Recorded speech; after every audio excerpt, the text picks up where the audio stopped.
नमस्कार. 25 जून वार गुरुवार या दिवशी असणार आहे निर्जला एकादशी.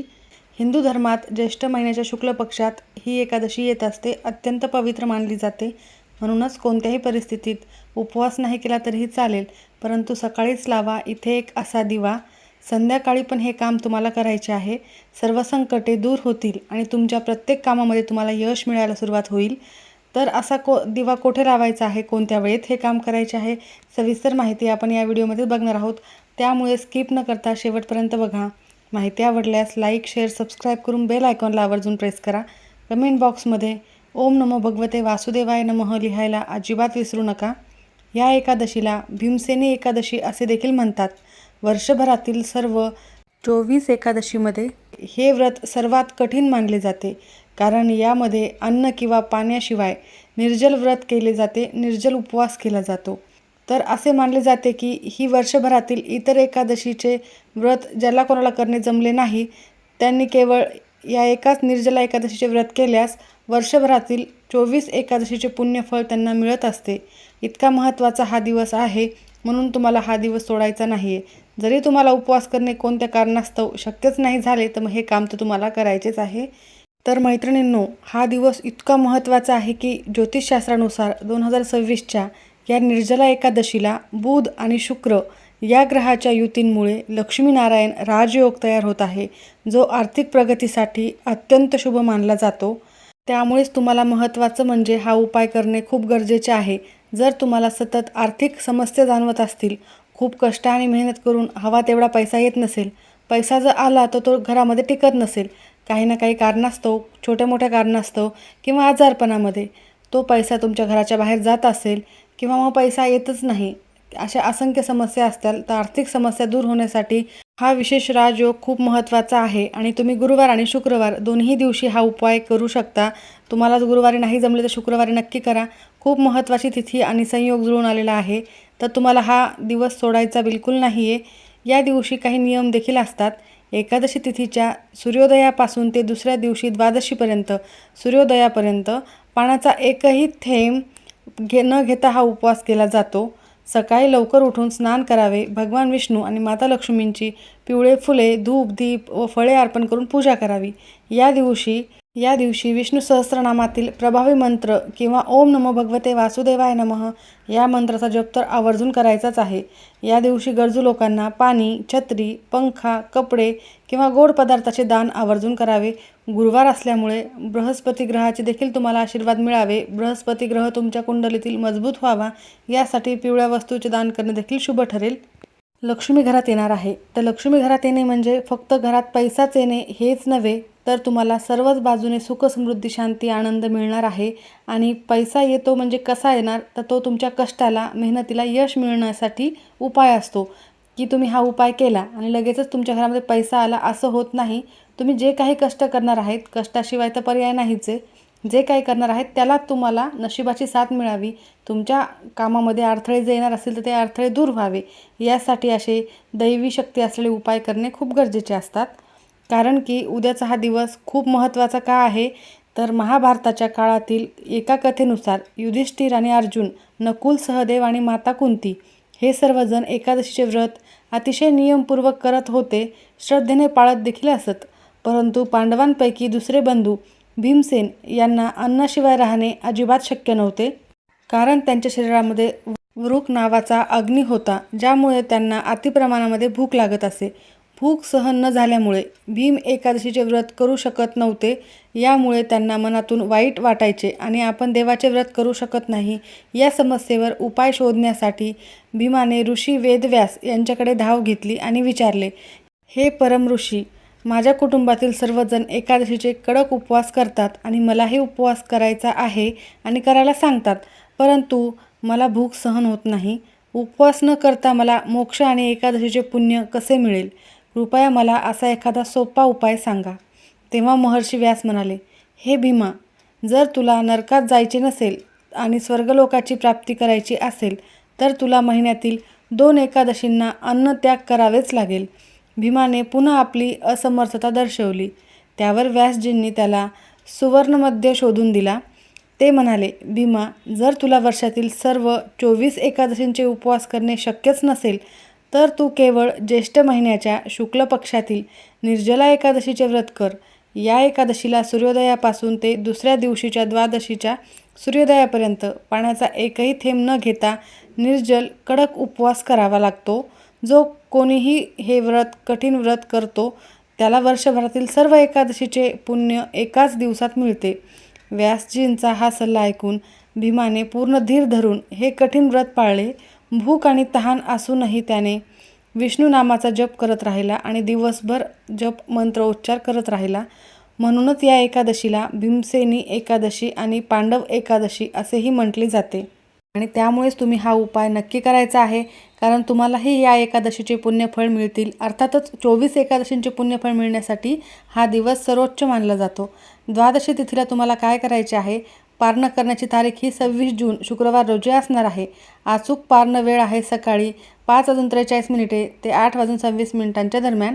द्वादशी तिथीला सकाळी लवकर उठून स्नान करावे, भगवान विष्णूंची पूजा करावी, ब्राह्मणांना किंवा गरजू लोकांना पाण्याचा घडा म्हणजेच कलश द्यावा, धान्य व दक्षिणा दान करावी, स्वतः पाणी पिऊन उपवास सोडावा. हे झाले इतके सारे महत्त्व निर्जला एकादशीचे. आता आपण मुख्य विषयाकडे वळूयात, ज्याची तुम्ही आतुरतेने वाट पाहत आहात. मी तुम्हाला हे का सांगितलेले आहे की प्रत्येकालाच या दिवसाचे महत्त्व कळालेच पाहिजे. जो दिवस आपल्या आयुष्यातील अत्यंत महत्त्वाचा आहे. दर एकादशीचे पुण्यफळ आणि मोक्षप्राप्तीसाठी हा दिवस सर्वोच्च मानला जातो. अर्धवट माहितीने काहीही साध्य होत नाही, म्हणून तुम्हाला व्हिडिओ शेवटपर्यंत बघायचा आहे. हा उपाय खूप महत्त्वाचा ठरणार आहे. त्यासोबतच वेळात वेळ काढून फक्त 5 मिनिटाचा हा उपाय तुम्हाला करायचा आहे. त्यासाठी तुम्हाला दिवसभरातील सकाळचे फक्त 5च मिनिट तुम्हाला या उपायासाठी द्यायचे आहेत. तर उद्या सकाळी तुम्हाला हा उपाय कोणत्या वेळेत करायचा आहे? तर अगदी ब्रह्ममुहूर्तापासून ते 11 वाजेपर्यंत कधीही करू शकता. आणि संध्याकाळी तुम्हाला हा उपाय तिन्ही संजेच्या वेळेला करायचा आहे. जसे 5:30 वाजल्यापासून ते रात्री 9:30 वाजेपर्यंत कधीही करता येईल, पण तिन्ही सांजेच्या वेळेला केला तर उत्तम ठरेल. एकादशीच्या दिवशी दोन्हीही वेळेस तुम्ही हा उपाय करू शकता, सकाळी आणि संध्याकाळी. निर्जला एकादशी ही अत्यंत महत्त्वाची तिथी आहे. या दिवशी कथा वाचल्यास किंवा ऐकल्यास मोक्षप्राप्ती होते. तर कथा मी तुम्हाला सुरुवातीला सांगितलेलीच आहे, आवर्जून ती तुम्ही या व्हिडिओमध्ये ऐकलीच असणार आहे. हा दिवा लावल्यानंतर तुम्ही पुन्हा एकदा ती कथा ऐकली तरीही चालेल.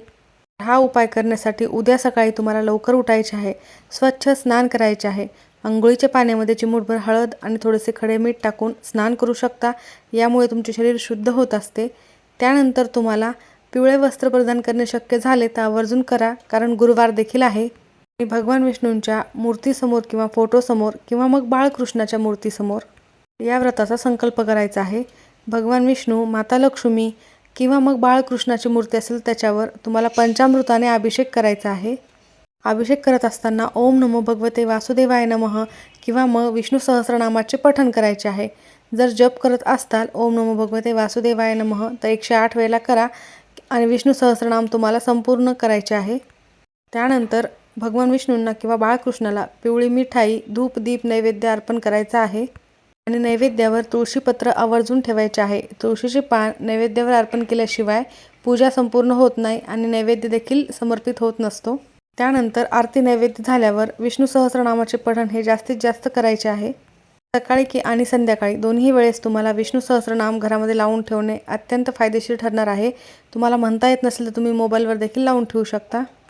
तर कोणतेही संकट, समस्या, आर्थिक समस्या वारंवार येत असतील तर हा उपाय तुमच्यासाठीच आहे आणि हा दिवस देखील महत्त्वाचा तुमच्यासाठी फायदेशीर ठरणार आहे. तर हा उपाय सकाळी कसा करायचा आहे ते सुरुवातीला बघूयात आणि संध्याकाळी हा उपाय करताना कोणते कोणते नियम पाळायचे आहेत ते देखील आपण बघणार आहोत. वेळ तर मी तुम्हाला सकाळचा सांगितलेला आहे, ब्रह्ममुहूर्तापासून ते 11 वाजेपर्यंत. हा उपाय शिवपुराणामध्ये सांगितलेला आहे. तर या उपायासाठी तुम्हाला एक मातीची पंती लागणार आहे आणि तुळशीची वाळलेली काडी असेल तर ती देखील घ्यायची आहे. तुळशीला स्पर्श करायचा नाही. आजूबाजूला पडलेली काडी असेल तर ती घ्या. जर ती नसेल तर तुम्हाला पुढे काय करायचे आहे, हा उपाय कोणत्या पद्धतीने करायचा आहे हे देखील पुढे सांगणार आहे. गुरुवारी येणाऱ्या एकादशीला हा उपाय केल्याने भगवान विष्णूसोबतच माता लक्ष्मी देखील अत्यंत प्रसन्न होतात आणि त्यामुळेच घरातील दरिद्रता दूर होऊन, तुमच्या घरामध्ये आर्थिक समस्या दूर होऊन लक्ष्मी प्राप्त होत असते. हा उपाय शिवपुराणानुसार कसा करावा आणि त्याची अचूक पद्धत काय आहे? तर हा उपाय करण्यासाठी मातीची पंती किंवा पिठाचा दिवा देखील तुम्ही घेऊ शकता. दिव्यामध्ये तुम्हाला शुद्ध गाईचे तूपच टाकायचे आहे आणि तुळशीची वाळलेली काडी टाकायची आहे. असा कापूस घेऊन त्या काडीला तुम्हाला लावायचा आहे. त्याची एक वात बनवायची आहे किंवा मग कलाव्याचा धागा देखील त्या काडीवर गुंडाळू शकता. आणि तुमच्याकडे जर तुळशीची काडी नसेल तर तुम्ही दुहेरी कापसाची वात घ्या किंवा कलाव्याच्या धाग्याची एक वात तयार करून घेऊ शकता. शक्यतो तुळशीची काडी असेल तरच हा उपाय जास्त फायदेशीर ठरेल, तर मग तो पर्याय आहे. त्यानंतर तुम्ही या तुपाच्या दिव्यामध्ये ती तुळशीची वात ठेवायची आहे आणि तुम्ही हा उपाय प्रदोष काळात संध्याकाळी जरी केलात तरी अत्यंत फायदेशीर आहे. परंतु त्याचे काही नियम आहेत, हे मी तुम्हाला पुढे सांगणार आहे. सकाळी आणि संध्याकाळी दोन्ही वेळेस हा उपाय करू शकता. भगवान विष्णूंच्या किंवा मग विठ्ठलाच्या किंवा बाळकृष्णाच्या मूर्तीसमोर हा दिवा तुम्हाला प्रज्वलित करायचा आहे. दिवा हा खाली ठेवायचा नाही आहे, त्याला तुम्हाला आसन द्यायचे असते. एका डिशमध्ये एक स्वस्तिक काढायचं आहे कुंकवाने आणि त्यावर थोडेसे तांदूळ तुम्हाला टाकायचे आहेत किंवा मग तुम्ही त्यावर फुलांचे आसन दिले तरीही चालेल. त्यावर तुम्हाला हा दिवा ठेवायचा आहे. दिव्याला थोडेसे हळद कुंकू लावून घ्यायचे आहे आणि त्यानंतर तो प्रज्वलित करायचा आहे. असा हा दिवा तुम्ही तुमच्या मुख्य प्रवेशद्वारावर देखील लावू शकता, देवघरामध्ये देवासमोर देखील लावू शकता. हा उपाय तुम्ही सकाळी करणार असाल तेव्हा देवघरामध्येच करायचा आहे. हा उपाय करताना जेव्हा दिवा प्रज्वलित केल्यानंतर तिथेच बसून ओम नमो भगवते वासुदेवाय नमः 108 वेळेला जप करायचा आहे किंवा मग ओम विष्णवे नमः या मंत्राचा 108 वेळेला जप करायचा आहे. असे मानले जाते की जो व्यक्ती एकादशीच्या दिवशी तुळशीच्या काडीचा असा दिवा लावतो त्याच्या घरात कधीही पैशाची कमतरता भासत नाही, नकारात्मकता दूर होते, घरातील गरिबी, दरिद्रता, वाईट शक्ती नष्ट होतात, भांडणे कलह दूर होऊन घरामध्ये सुखसमृद्धी नांदते आणि लक्ष्मी प्राप्ती होते. शिवपुराणानुसार वाळलेल्या काडीचा तुळशीच्या काडीचा असा दिवा लावून देवाला अर्पण केल्याने अनेक होम हवन केल्याच्या पुण्यफळ प्राप्त होत असते. नियम काय पाळायचे आहेत? एकादशीच्या दिवशी तुळशीची ताजी पाने ही तोडायची नाही आहे किंवा काडी देखील तोडायची नाही. आपण पाने नैवेद्यासाठी तोडत असतो ते तोडायचे नाही आहेत. आदल्या दिवशी तोडून ठेवा किंवा खाली पडलेली वापरली तरीही चालेल आणि सुकलेली काडी देखील खाली पडलेली असेल तर तीच वापरायची आहे. किंवा मग तुम्ही ज्या ठिकाणी पूजा साहित्य मिळते तिथून तुळशीची पाने आणू शकता, जी तुम्हाला नैवेद्यावर अर्पण करायची आहे. ज्या ठिकाणी तुम्हाला फुले मिळतात तिथून आणू शकता. एकादशीच्या दिवशी तुळशीला पाणी घालत नाहीत, कारण असे म्हटले जाते की एकादशी दिवशी तुळस ही भगवान विष्णूंसाठी निर्जला उपवास करत असते. म्हणून तुम्हाला निर्जला एकादशीला आणि कोणत्याही एकादशीला चुकूनही तुळशीला पाणी घालायचे नसते, तिचे व्रत मोडत असते. हा उपाय आवर्जून करा, खूप महत्त्वाचा आणि फायदेशीर ठरणार आहे. त्यासोबतच संध्याकाळी हा उपाय करताना काय करायचे आहे तर संध्याकाळची वेळ मी तुम्हाला सांगितलेलीच आहे, 5:30 वाजल्यापासून ते 9:30 वाजेपर्यंत किंवा तिन्ही सांजेच्या वेळेत. अशाच प्रकारे हाच उपाय करायचा आहे. काहीही यामध्ये बदल होणार नाही, परंतु तुळशीला विष्णुप्रिया मानली जाते.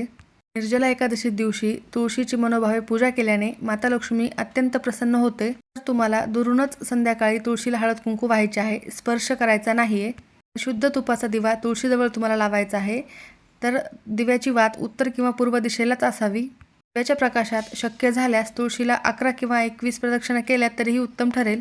यामुळे पैशाची चणचणही दूर होईल. तर तुम्ही सकाळी जो उपाय करणार आहात तो संध्याकाळी करताना तुळशीजवळ एक दिवा लावून द्यायचा आहे. त्याचबरोबर एकादशीच्या दिवशी माता लक्ष्मी पृथ्वीवर भ्रमण करत असते. ज्याचे घर प्रकाशमय आहे तिथेच लक्ष्मी प्रवेश करत असते. तर तुम्हाला गुरुवारी संध्याकाळी घराच्या मुख्य प्रवेशद्वारावर तुपाचा चौमुखी म्हणजे 4 वातीचा दिवा लावायचा आहे. यामुळे घरात नकारात्मक ऊर्जा देखील प्रवेश करत नाही आणि घरात माता लक्ष्मी येते, सुख शांती समृद्धी नांदते. संध्याकाळी तुम्हाला जो सकाळचा उपाय देवघरामध्ये करत असताना एक तुळशीजवळ आणि एक चौमुखी दिवा मुख्य प्रवेशद्वारावर आवर्जून लावायचा आहे. त्यासोबत हा उपाय करायचा आहे. चौमुखी दिवा म्हणजे तुम्ही कणकेचा दिवा देखील करू शकता. 4 ठिकाणी 4 वाती एका दिव्यामध्ये लावायच्या आहेत किंवा मग मातीची पंती घेऊन त्यामध्ये देखील 4 वाती लावू शकता. नाहीच शक्य झाले तर एक मुखी दिवा आवर्जून लावा, याने देखील माता लक्ष्मी प्रसन्न होईल. शक्य असल्यास एकादशीच्या दिवशी देवघरामध्ये देखील विष्णू आणि लक्ष्मीच्या मूर्तीसमोर एक तुपाचा दिवा लावायचा आहे आणि त्यामध्ये 2 अखंड फुलांच्या लवंगा टाकायच्या आहेत आणि हा दिवा रात्रभर जळत राहील याची काळजी घ्यायची आहे. यामुळे तुमच्या आयुष्यामध्ये त्याचा शुभ परिणाम नक्कीच जाणवायला लागेल. शक्य असेल तरच तुम्ही हा अखंड दिवा लावू शकता. हा अखंड दिवा लावून ओम नमो भगवते वासुदेवाय नमः, ओम श्री महालक्ष्मी नमो नमः या मंत्राचा जप करायचा आहे. काळजी काय घ्यायची आहे? दिवा थेट जमिनीवर ठेवू नयेत. दिव्याखाली तांदूळ किंवा मग फुलांच्या पाकळ्या टाकायच्या आहेत. त्यासोबत दिव्यात लावलेली वात ही पिवळी करून लावली तर खूप शुभ ठरणार आहे. सकाळी किंवा संध्याकाळी हा उपाय करताना एक तर कलाव्याचा धागा मिळाला तो उत्तम, किंवा मग कापूस घेऊन त्याची देखील तुळशीच्या काडीसोबत वात तयार करू शकता. आवर्जून करा. आणि मंत्रजप देखील आवर्जून करा. ज्या घरामध्ये सुतक असेल त्या घरात हा उपाय करता येणार नाही. स्त्रियांना मासिक धर्म असेल तर त्या सोडून इतर कोणीही हा उपाय केला तरी चालेल. माहिती आवडल्यास नक्की लाईक करा. सर्वांचे खूप खूप धन्यवाद.